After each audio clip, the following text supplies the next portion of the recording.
estamos en la época de la gracia, ya no somos sujetos a la ley. Nosotros vivimos como nosotros queramos y la gracia de Dios nos ampara. Muchas personas piensan así en la actualidad. ¿Es así? De hecho, es interesante el texto que tú acabas de mencionar, que es uno de los que más se usan para decir, ¿cómo se llama esto? Como base para decir eso. Para justificar su punto de vista. Para justificar ese punto de vista, que es Romanos capítulo 6, versículo 14. Pablo dice, porque el pecado no se enseñoreará de vosotros, pues no estáis bajo la ley, sino bajo la gracia. Entonces dice, tú, ya no estamos bajo la ley. Exactamente. Sí, ya no estamos bajo la ley en el sentido en que lo están los inconversos. El inconverso tiene la obligación de obedecer la ley, pero él no tiene ninguna capacidad para hacerlo. Nosotros ahora que estamos bajo la gracia, tenemos la capacidad y los recursos dados por Dios en su gracia para que podamos obedecer y guardar sus mandamientos. ¿Qué dice Pablo aquí? El pecado no se enseñoreará de vosotros. ¿Qué es el pecado? Primera de Juan lo define como transgresión de la ley. Entonces, si ya el pecado no se enseñoreará de mí, lo que quiere decir es que ahora yo puedo obedecer la ley y no transgredirla. Correctamente. Esa es la verdadera libertad. Correctamente.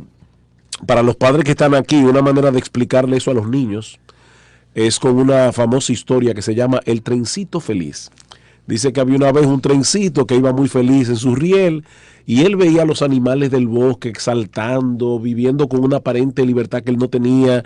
Y dijo, esto se terminó. En la próxima curva me bajo del riel. Me voy a descarrilar. Exactamente. Y voy a andar en libertad. ¿Qué sucedió? El trencito esperó la próxima curva, saltó del riel y no vivió feliz y libremente porque tan pronto cayó fuera del riel, se quedó allí, ¿cómo se llama esto? Para no decir enchivado. Una palabra empantanado. Exactamente. Atascado. Atascado era la palabra, porque enchivado es una palabra dominicana. Se quedó atascado allí. Porque el trencito fue diseñado para caminar sobre un riel.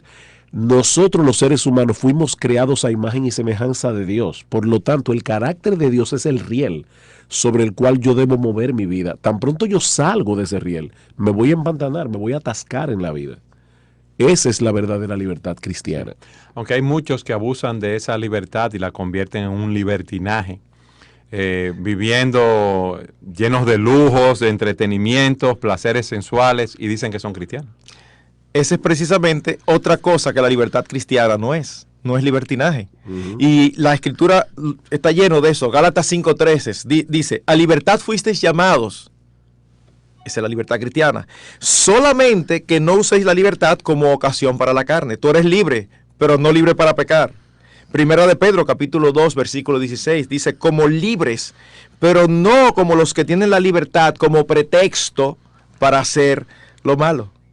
Permítame citar un pasaje de Walter Chantry, que me lo encontré muy apropiado en este tema. Dice, en nombre de la libertad, cristianos profesantes se sacian a sí mismos con lujos, entretenimientos y placeres sensuales. Bajo el estandarte de la libertad, los hombres dan rienda suelta a su sed de riquezas.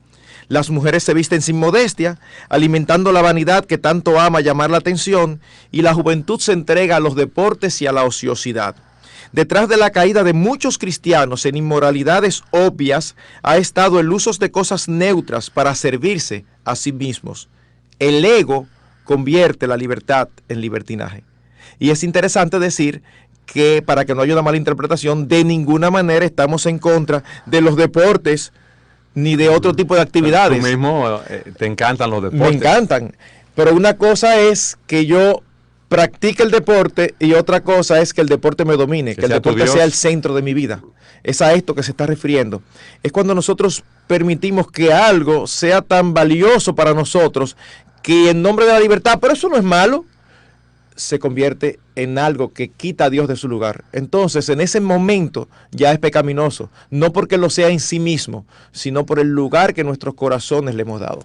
Qué bueno que tú has hecho todas esas aclaraciones para explicar lo que no es la libertad cristiana, para que no quede ninguna duda en la mente de alguno de nuestros oyentes o de las personas que nos están viendo. En el próximo segmento, Marco, vamos a hablar de la libertad cristiana, qué es y principios prácticos para aplicarla en